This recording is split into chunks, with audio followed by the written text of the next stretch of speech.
Dan untuk memandu acara bedah buku kita pada malam hari ini, kita panggil moderator fenomenal kita, Saudara Muhammad Irwan Apriyaldi.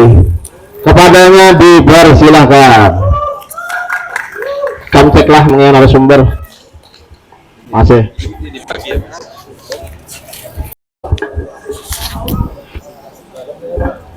Oke, sebelumnya saya ucapkan juga terima kasih bagi para peserta, terlebih juga bagi para seniman dan juga sastrawan yang masih bertahan sampai pukul 11 malam WITA kali ini.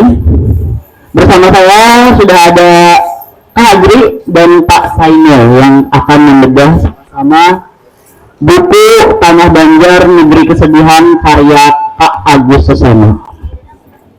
Oke, sebelumnya mungkin kita sedikit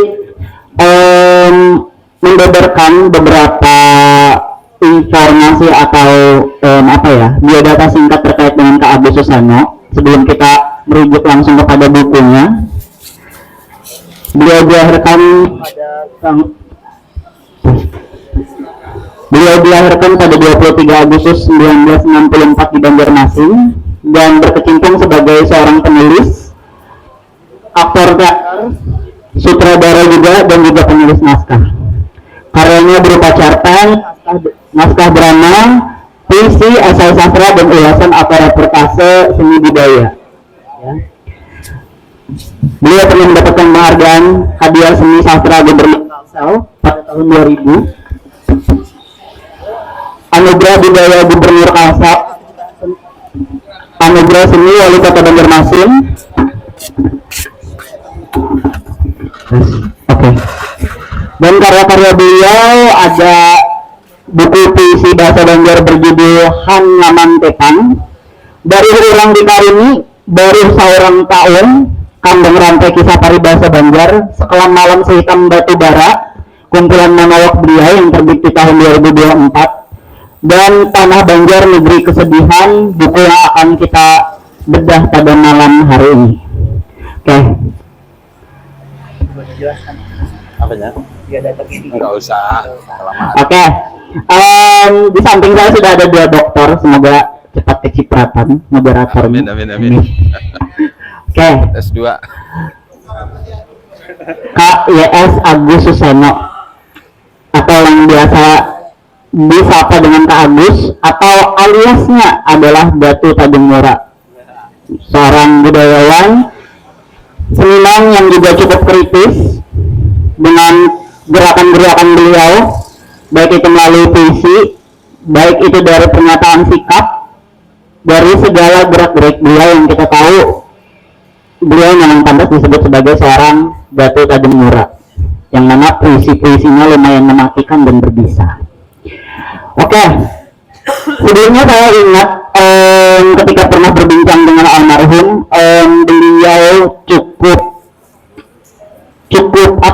saklek, atau bisa dikatakan sangat mengikuti peraturan yang mungkin beliau buat sendiri terkait dengan penerbitan suatu buku puisi, ya.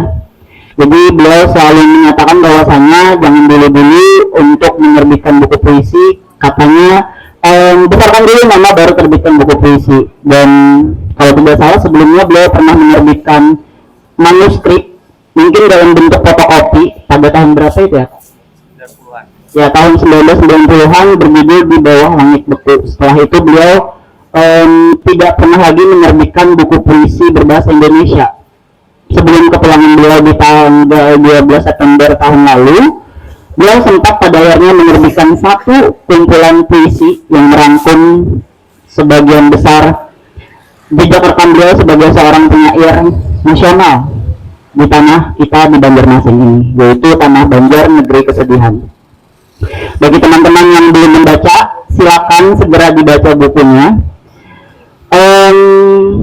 Terkait dengan buku ini sendiri, tentang waktu dari periode 1980-an, yang mana juga memuat puisi-puisi beliau dari manuskrip Di Bawah Langit Beku dan juga puisi-puisi terbaru beliau dengan berbagai tema, tapi tema dominan adalah kritik baik kepada pemerintah, masyarakat, maupun juga kaum sastrawan dan seniman, dan juga banyak menyoroti tentang kerusakan alam di negeri kita yang beliau nyatakan sebagai negeri kesedihan.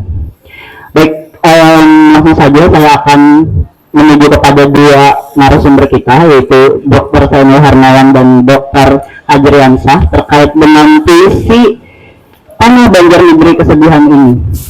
Kira-kira ada tanggapan atau ada sesuatu yang bisa disampaikan selain hanya apa yang tadi saya sampaikan, bahwa puisi ini cukup lantang membicarakan tentang tanah kita, aksi kita atau sikap kita sebagai orang Dania, dan apa timbal baliknya bagi alam yang sudah memberi kita makan dan minum. Silakan Pak.